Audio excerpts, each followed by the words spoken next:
Good Tuesday afternoon, everybody. Welcome back to another video. And as promised, I'm going to deliver the movies I watched in July. I got 23 of these suckers, so this is probably going to be another long video, but I'm hoping not to go as long as I did for my June video, because that was the longest video I've ever filmed on my channel thus far. So without further ado, let's get started with The Ruins. This was the first movie I watched in July, and it's a horror movie about a group of two couples who go to like the Mexican jungles, and they stumble across a hidden temple, but when they go there, they don't know that it is inhabited by evil spirits. So everybody starts hallucinating and getting picked off one by one. And I do have to say that there is a pretty gory scene in this film where one of the dudes has like all the vines on his legs, and they're forced to amputate both legs. It's really graphic. But overall, I really did enjoy this film, and I definitely want to rewatch it again, and I watched it on HBO Max. So moving on to a much worse movie that I also watched on HBO Max. I didn't even know this movie existed, but for some reason I kind of remember watching it years and years ago. But this is a sad excuse for I'll always know what you did last summer. And my God, this movie was terrible. I mean, this is an unofficial trilogy, or remake, if you will. But this is about, of course, a group of teenagers who witness a murderer. But he always leaves notes saying that he always remember what he did or what they did last summer to him. Turns out they actually witnessed their friend's death because of a prank. And this movie was like horrendous. I didn't care for any of the characters at all. I couldn't even tell you who was even in this movie. But turns out they used the fisherman from the first two movies, and he was kind of like a ghost. And I'm like thinking, really?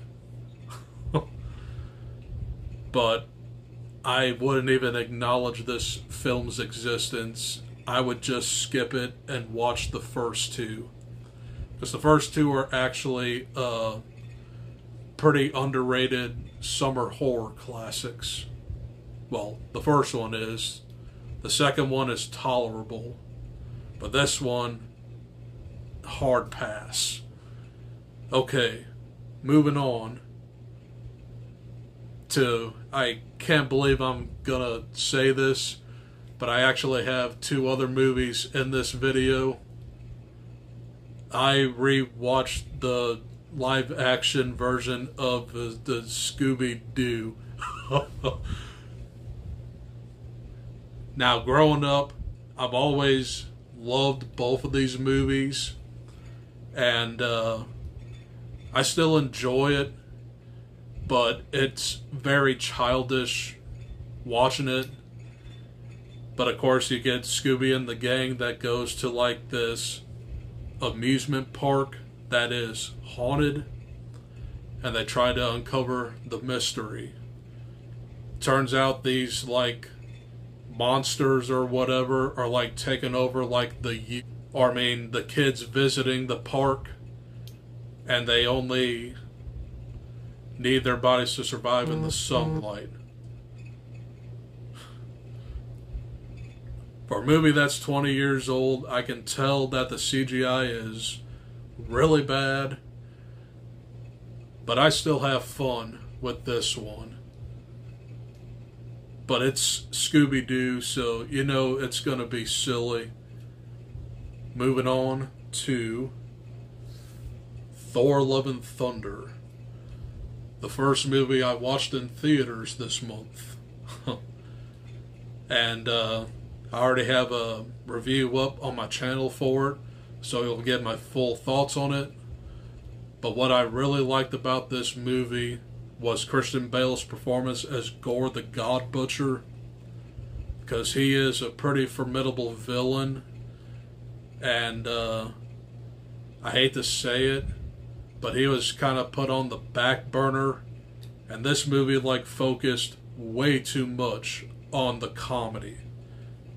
I mean, this is pretty much a parody of Thor, and I know a lot of people are like ripping it apart, but I still had fun with it.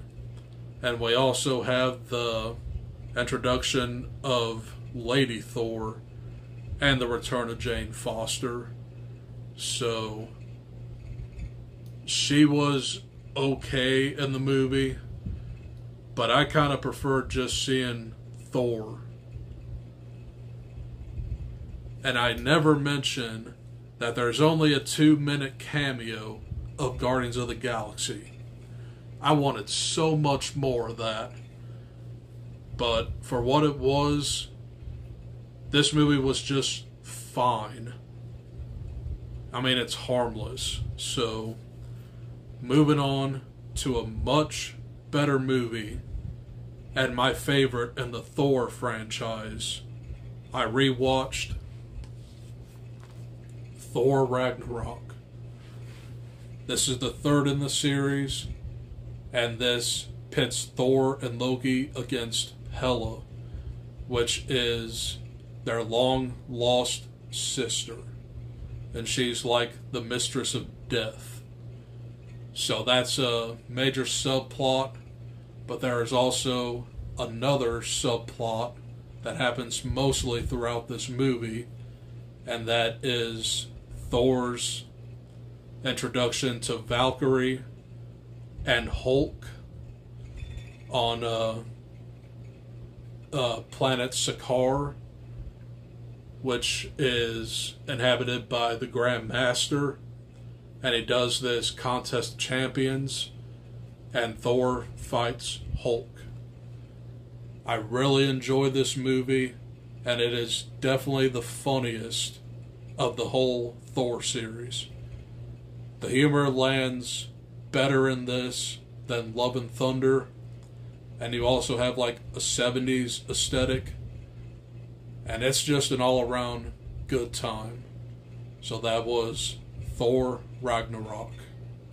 And I do have to mention that this may be in my top 10 or 15 favorite MCU movies. Thor Ragnarok. Which I guess since I said that, I don't know when. It's going to be a daunting task, but I do hope to maybe film a ranking of the MCU. I don't know when that is, but it'll be a long time coming, because I might have to go through the entire MCU again. But moving on to 2001 Maniacs, and I watched this on Tubi, and this is a horror movie that is about like a group of people that goes to this place called Pleasant Valley, but when they get there, they come upon like a group of Southerners that support the Civil War. Turns out, and this is a major twist, these people have been dead for over 150 years, and the survivors get the police and they stumble upon a cemetery. But there are some major disturbing deaths in this film. I really did enjoy this one. And the next movie I watched was The Girl Next Door on Netflix. And this movie was very hard to watch and very disturbing to watch. It's actually a true story that happened in Indiana in the 50s. And it's about like this sadistic family who tortures one of their own. But the aunt is mostly in on it. I mean, this is a really depressing movie to watch. Because like all the kids like raped her and tortured her until she died. So it's really not an easy movie to watch. And this is based off of Jack Ketchum's novel, which I'm pretty sure is just as bad. But I don't know how to like describe this movie without it sounding like really horrible. But moving on to the 2001 Maniacs sequel, Field of Screams. And this movie is not as good as the original.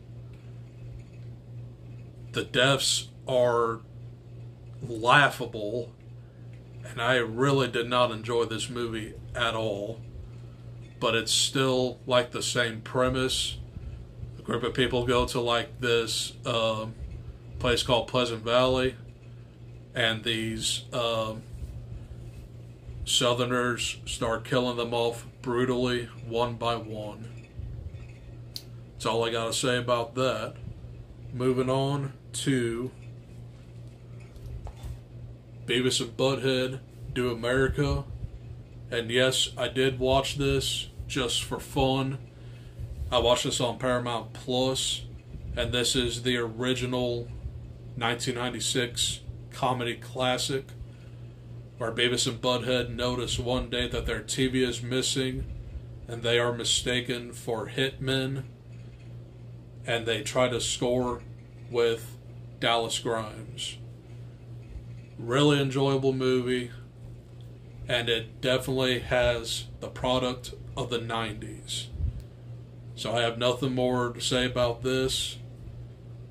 And moving on to Scooby-Doo Camp Scare. And this was on HBO Max. Which I have to say, I watched a lot of movies on HBO Max last month.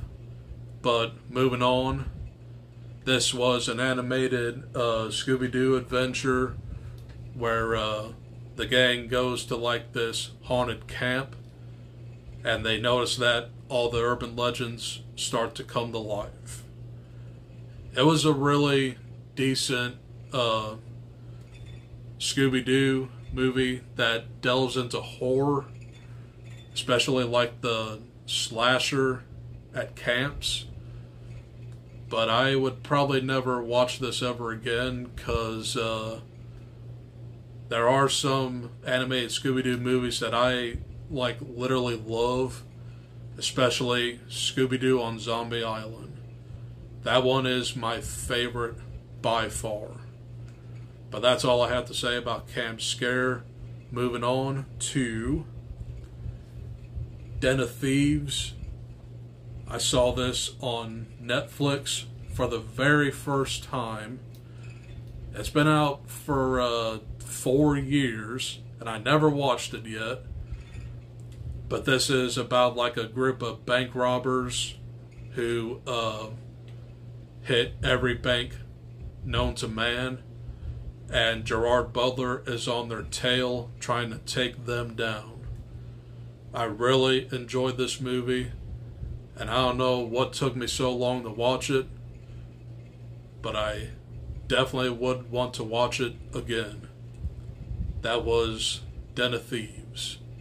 Moving on to Snakes on a Plane. I watched this on HBO Max, and this brought so much nostalgia back to me, because, God, I was 16 when this movie came out, and this is about a man witnessing a murder by one of Hawaii's most dangerous criminals, and he is put in witness protection, and then Samuel L. Jackson takes him on a plane to testify against the murderer. But then there are the most dangerous, venomous snakes on a plane, and they wreak havoc. So this is a really fun movie. I've seen this movie probably close to 50 times, and I love every minute of it. So that was Snakes on a Plane. And after that, I did a rewatch of Dante's Peak. And this movie came out in '97. Stars Linda Hamilton and Pierce Brosnan. And Pierce Brosnan is a volcanologist who notices a mountain in Washington about ready to erupt, but it's a volcano. This was another childhood classic of mine. I've seen this movie many, many, many times, and it's a really good disaster flick, and you definitely get a lot of good volcano carnage. So that was Dante's Peak. Moving on to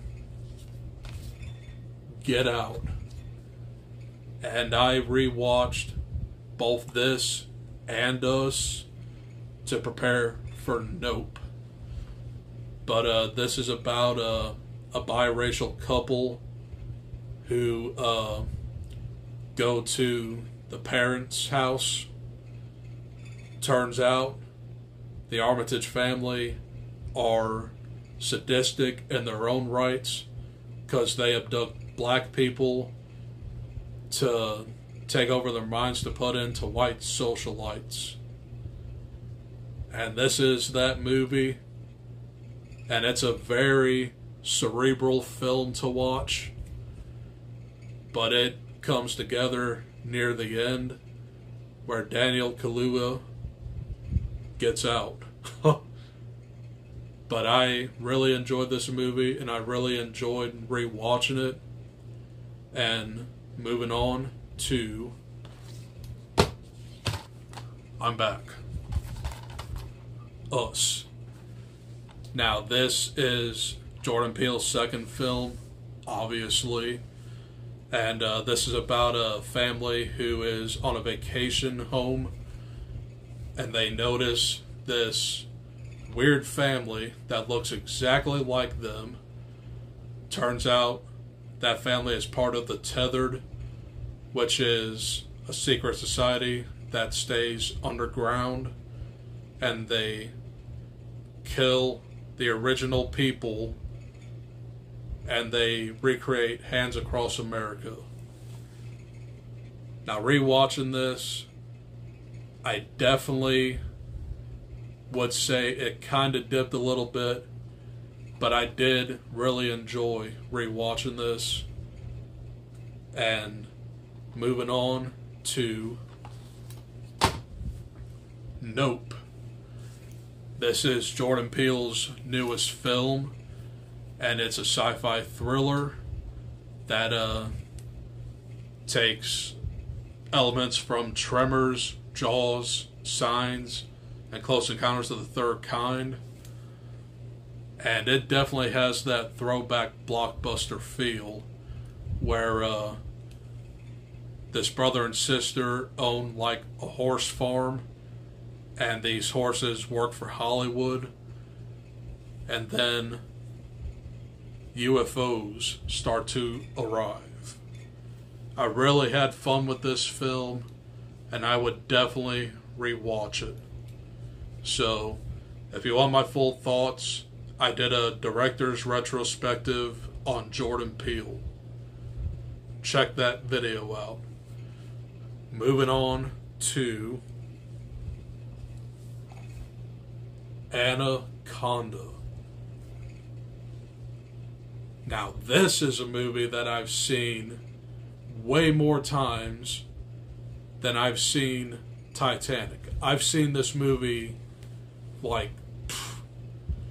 close to 200 times growing up. And rewatching it today, I still love it. This is about a documentary film crew that tries to find evidence of what is called the Shirishama, which is the people of the mist in South America. Paul Cerrone, played by Jon Voight, turns out he is commandeering a snake hunter, and then an anaconda is in pursuit. Really enjoy this, and I will always enjoy this one because it is definitely a guilty pleasure. And I have to say, when the anaconda gets Jon Voight, it's as real as you're going to see an anaconda eating something. Because, I mean, you hear the bones breaking, and then the anaconda opens its mouth, and he swallows him. And then he regurgitates in front of Jennifer Lopez. It's a really, really disgusting scene, but I enjoy every minute of this film. Think of it as like a slasher, but with a giant snake. But that was Anaconda. And the next movie I watched was actually Anacondas, The Hunt for the Blood Orchid. And this was the sequel, and this is about like a group of people who go to Borneo and they try to find this rare flower that has aspects of the Fountain of Youth. And if they find this flower, they can put it in certain drugs to help people survive cancer and many other ailments. But of course, there are lots of anacondas on their trail, and you get a pretty sadistic villain that pretty much takes over everybody, but he definitely gets his comeuppance in the end. I really do enjoy this one, but I definitely like Anaconda a lot more. But that was Anacondas, The Hunt for the Blood Orchid. And I have 5 more movies to talk about. The next movie I watched was Scooby-Doo 2, Monsters Unleashed. Yeah, that was another gap. And this movie came out 2 years later. And this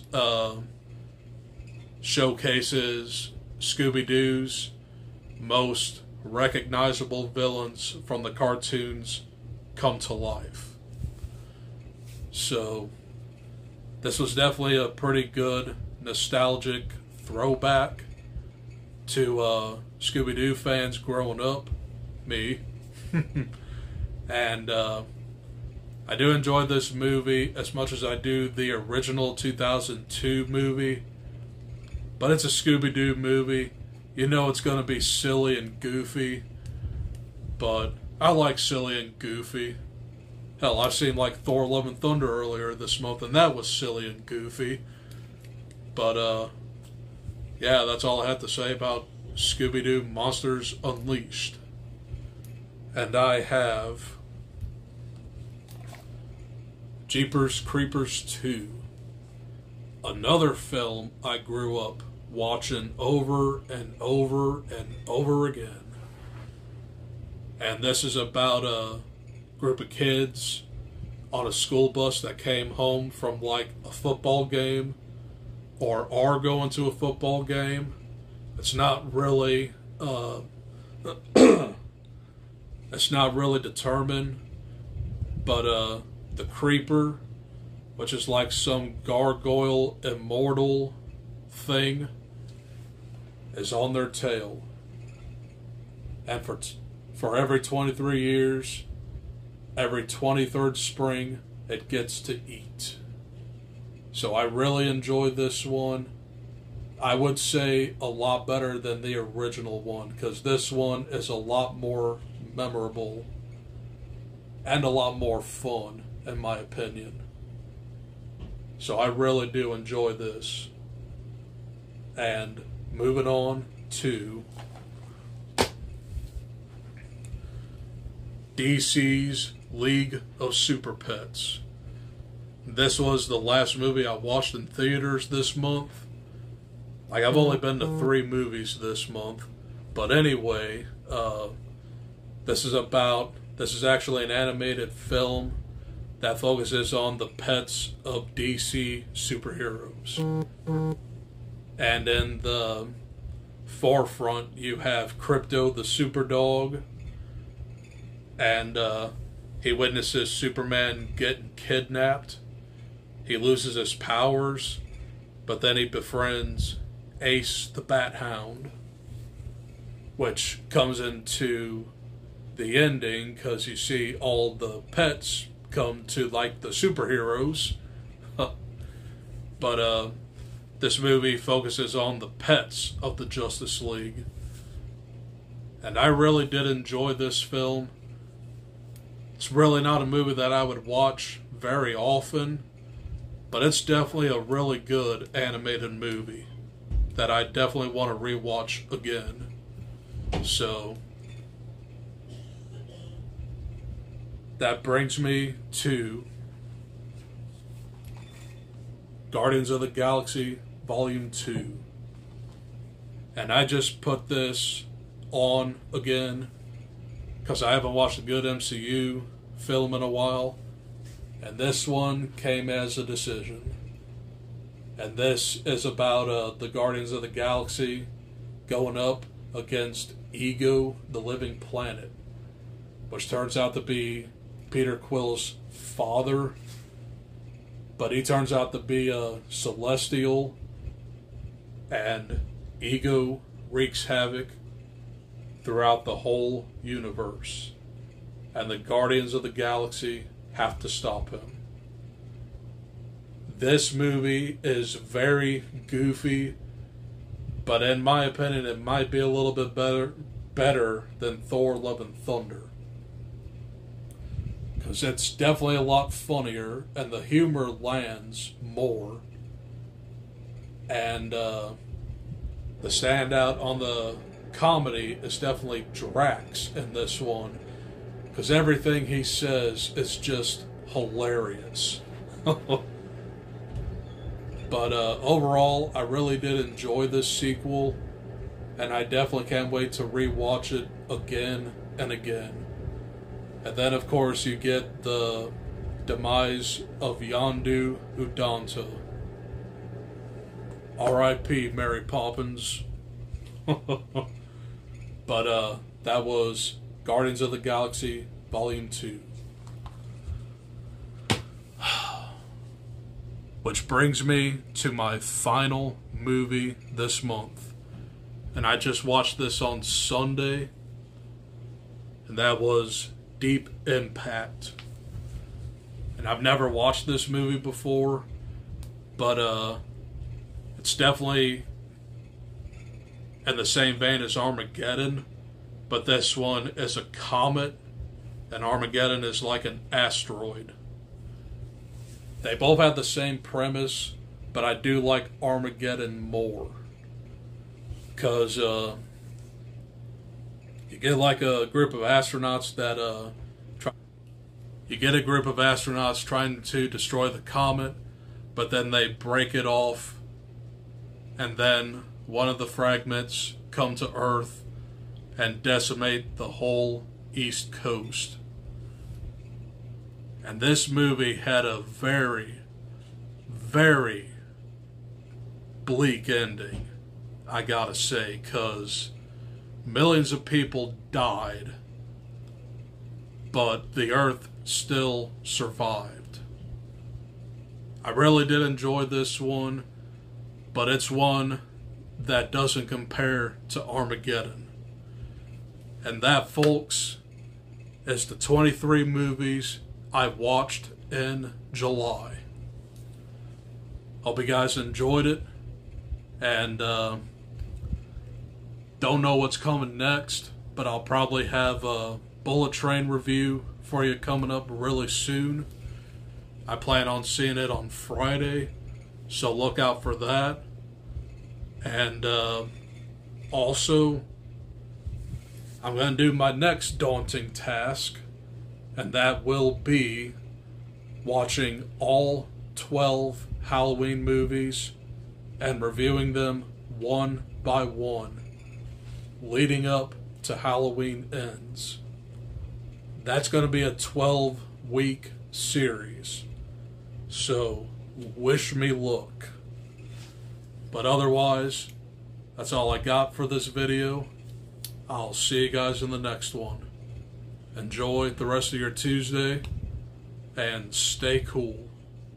Adios. Peace.